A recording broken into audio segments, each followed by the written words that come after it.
Friends, आज की video में हम बात करेंगे रशियन ड्रामेटिस्ट एंटन चेखव की एक प्ले के बारे में जिसका नाम है द सीगल।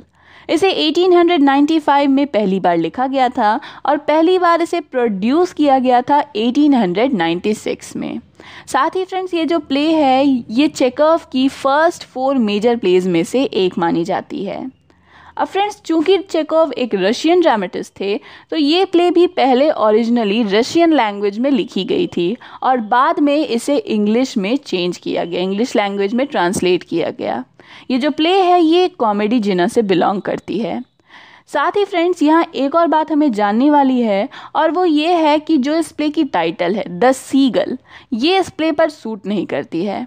इस प्ले में एक सीगल के बारे में कोई चर्चा नहीं है, यहाँ पर एक गल के बारे में चर्चा होती है। गल एक तरह की बर्ड होती है, सीगल जो होती है वो समुद्र के पास पाई जाती है, लेकिन चूंकि यहाँ समुद्र का कोई सीन नहीं है तो यहाँ पर सीगल नहीं है। यहाँ पर एक नॉर्मल कॉमन गल वाली जो बर्ड होती है उसके बारे में डिस्क्रिप्शंस हैं, लेकिन चूंकि अब टाइटल ये सीगल पड़ चुका है तो सभी इसे इसी नाम से बुलाते भी हैं।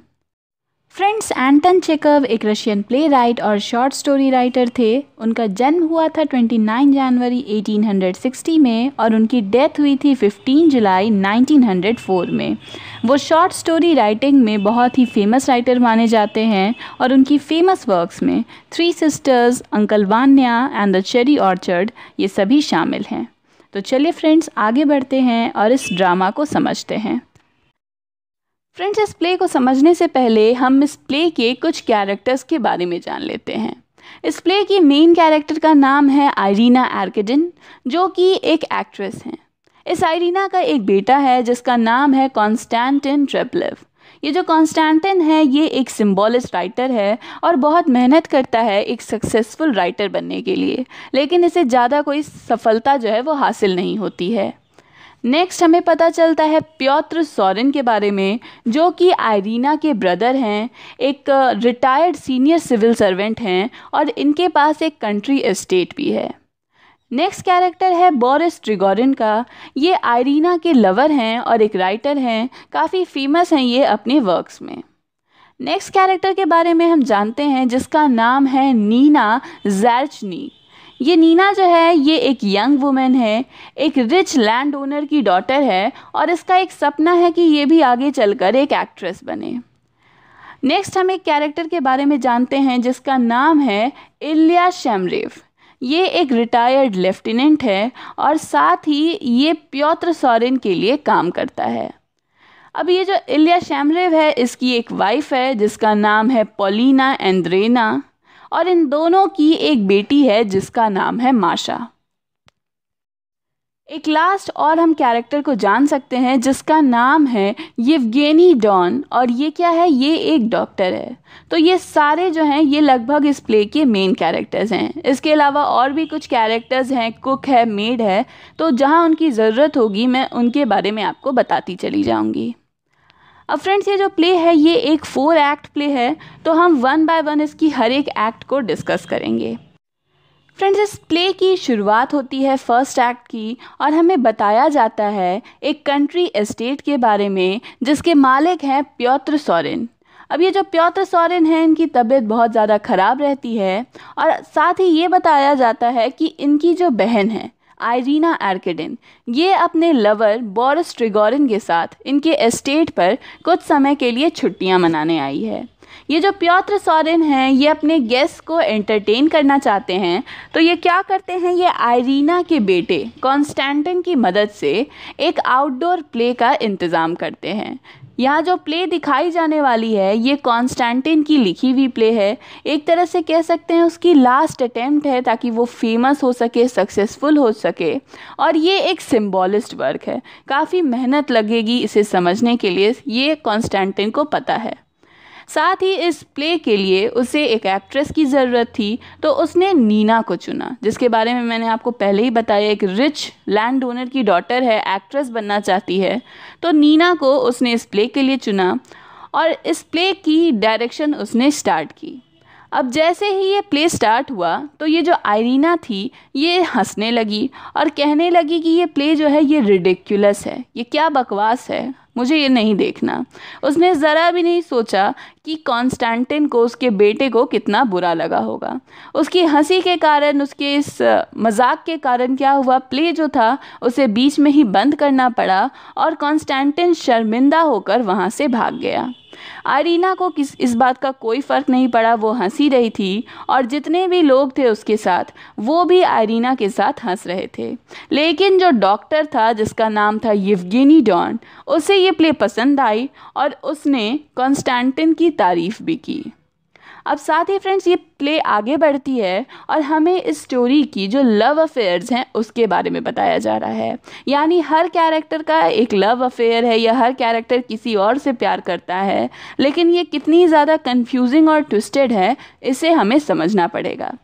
यहाँ पर राइटर बताते हैं कि इस एस्टेट पर जो स्कूल टीचर है जिसका नाम है सेम्येव मेदवेडोंको, ये क्या करता है, ये माशा से प्यार करता है। माशा कौन थी, तो शैमरेव और पॉलिना की बेटी थी। तो इस माशा से एक स्कूल टीचर प्यार करता है, लेकिन ये जो माशा है ये कॉन्स्टेंटिन से प्यार करती है और कॉन्स्टेंटिन जो है वो नीना से प्यार करता है। लेकिन प्रॉब्लम यहाँ पर ये शुरू होती है कि नीना जो है वो बोरिस ट्रिगोरिन, जो कि आइरीना के लवर हैं, उससे प्यार में पड़ जाती है। साथ ही बताया जाता है कि पॉलिना, जो कि शैमरेव की वाइफ है, उसका भी इस डॉक्टर येवगेनी डॉन के साथ अफेयर चल रहा है। तो इस तरह से सारे कैरेक्टर्स जो हैं वो या तो एक लव अफेयर में हैं या गलत कैरेक्टर से प्यार कर बैठे हैं और इस कारण से पूरी प्ले में काफ़ी ज़्यादा प्रॉब्लम्स और कन्फ्यूजन पैदा होंगी।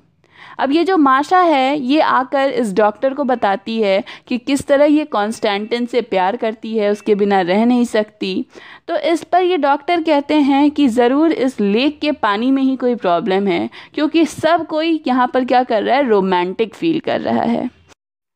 अब यहाँ पर फ्रेंड्स फर्स्ट एक्ट ख़त्म होती है, सेकेंड एक्ट की शुरुआत होती है। एक दोपहर का समय है इस एस्टेट के बाहर और ये जो आइरीना आर्केडिन है इसका क्या हुआ है, शैमरेव से एक भयानक झगड़ा हो गया है और गुस्से में आकर आइरीना ने डिसाइड किया है कि अब वो यहाँ पर नहीं रहेगी, बल्कि वो यहाँ से बोरिस को लेकर तुरंत ही चली जाएगी।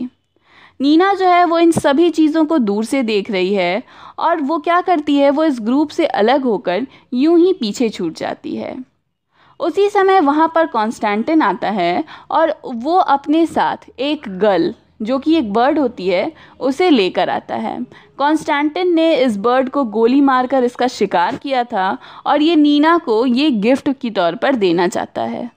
अब ये जो नीना है ये इस गिफ्ट को देखकर थोड़ी कंफ्यूज भी हो जाती है, थोड़ी डर भी जाती है कि ये भला कैसी गिफ्ट है, तुम मुझे एक डेड बर्ड गिफ्ट कर रहे हो।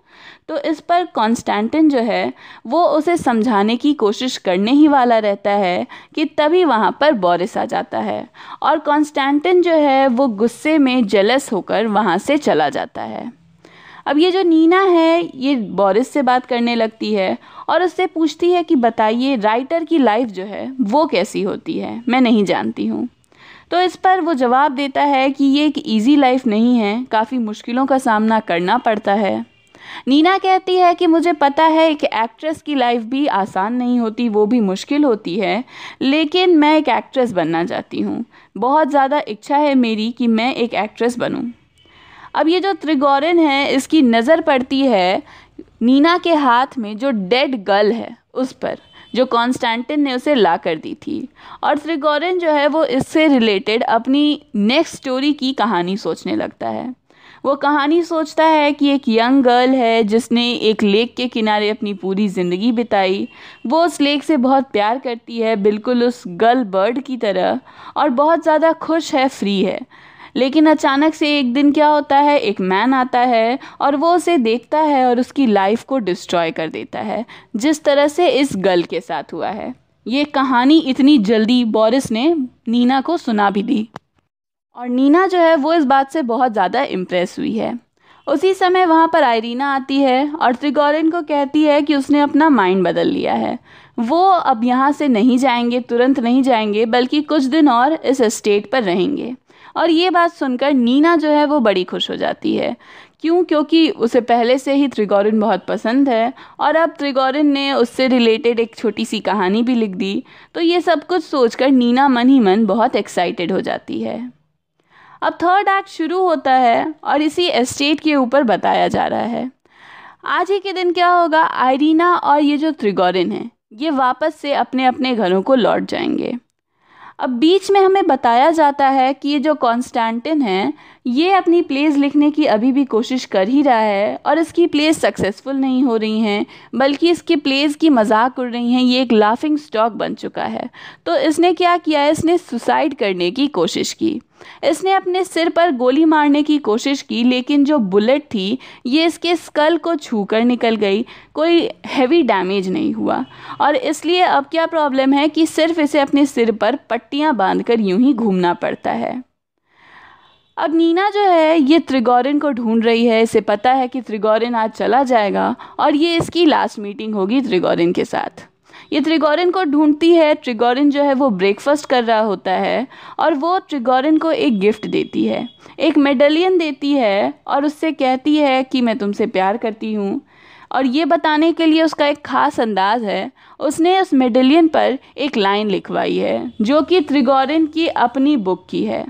उसने लिखवाया कि if you ever need my life come and take it, यानी अगर तुम्हें कभी भी मेरी लाइफ की, मेरी ज़िंदगी की ज़रूरत होगी तो आकर ले लेना। इस तरह से वो त्रिगोरिन को अपने लव के बारे में बताती है और साथ ही त्रिगोरिन से कहती है कि वो जाने से पहले एक बार उससे ज़रूर मिले।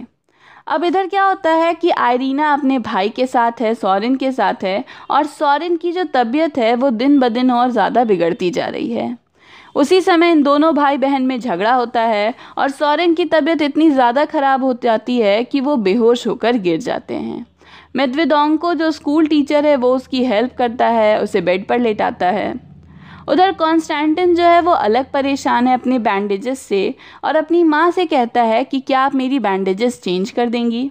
अब वो ऐसा कर ही रही होती है कि उसी समय वहाँ पर त्रिगोरिन आ जाता है और कॉन्स्टेंटिन जो है उसकी त्रिगोरिन से लड़ाई हो जाती है। क्योंकि दोनों राइटर्स हैं तो दोनों की आपस में बिल्कुल नहीं बनती है और इसलिए दोनों में झगड़ा हो जाता है। अब कॉन्स्टेंटिन जो है वो रोता हुआ वहाँ से चला जाता है। उसे पता है कि उसकी माँ उसे सपोर्ट तो करेगी नहीं, अपने लवर को ही सपोर्ट करेगी। त्रिगोरिन जो है वो दोबारा से आइरीना से पूछता है कि क्या हमें आज ही जाना है, हम कुछ समय के लिए यहाँ रुक नहीं सकते। तो आइरीना उससे बहुत ज़्यादा प्यार से बात करती है और उसे कहती है कि नहीं, हमें आज जाना ही होगा, तुम भी मेरे साथ चलोगे। और त्रिगोरिन जो है वो उसकी बात के लिए एग्री कर जाता है। अब जैसे ही आइरीना उस कमरे से चली जाती है उसी समय नीना आती है त्रिगोरिन से गुड बाय कहने के लिए।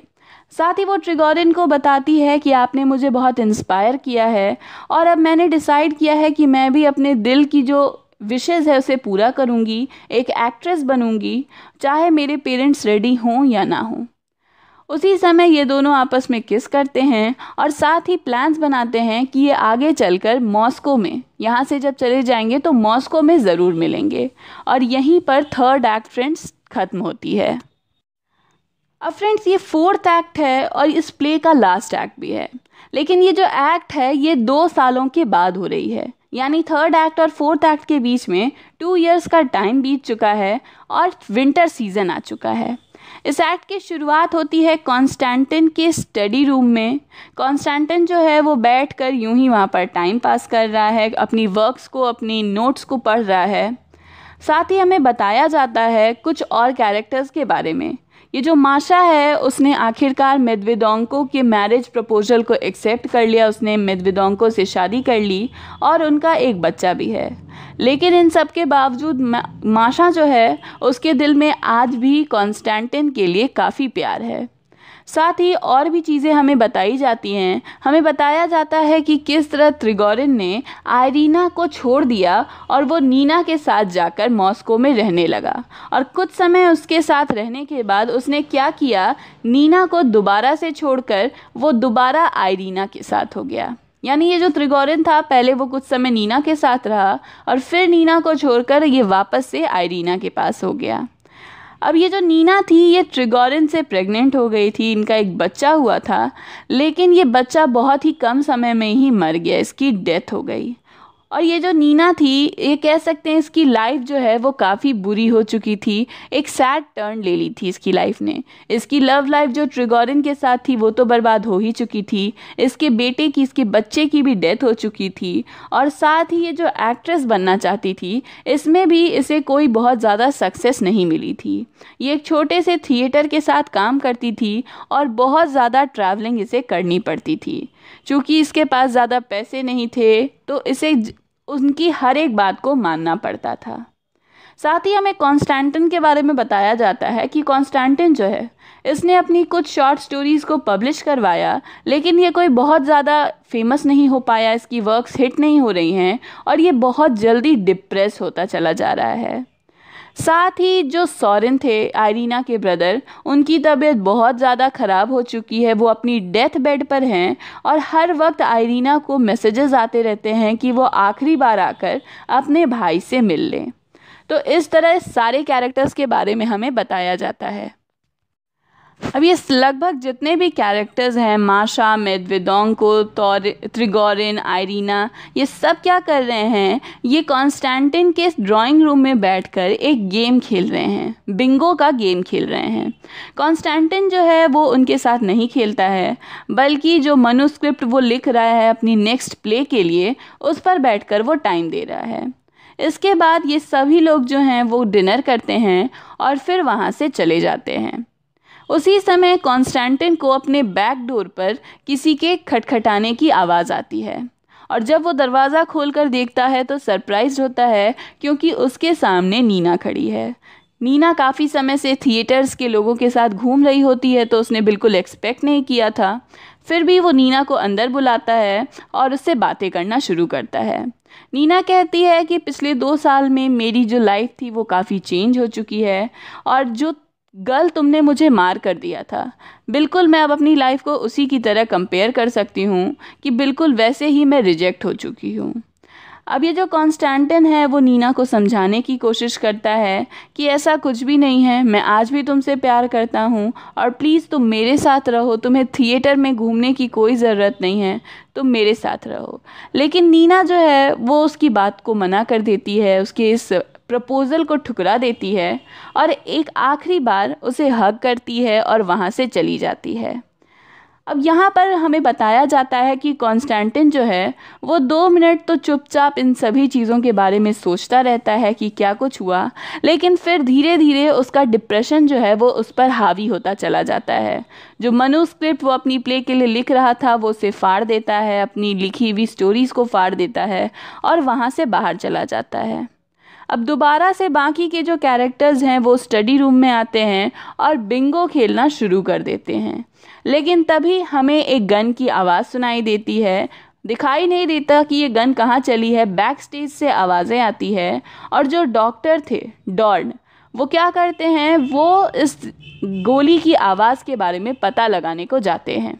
जब वो रिटर्न करते हैं, स्टेज पर वापस आते हैं, तो वो ट्रिगोरिन को अपने साथ एक कोने में बुलाते हैं और कहते हैं कि आइरीना को यहाँ से दूर ले जाओ क्योंकि कॉन्स्टेंटिन ने खुद को गोली मार ली है और अब पता नहीं क्या होगा, वो कैसे रिएक्ट करेगी हमें नहीं पता, इसलिए उसे यहाँ से ले जाओ। और इसी के साथ फ्रेंड्स ये जो प्ले है ये ख़त्म हो जाती है एक अनहैप्पी एंडिंग के साथ।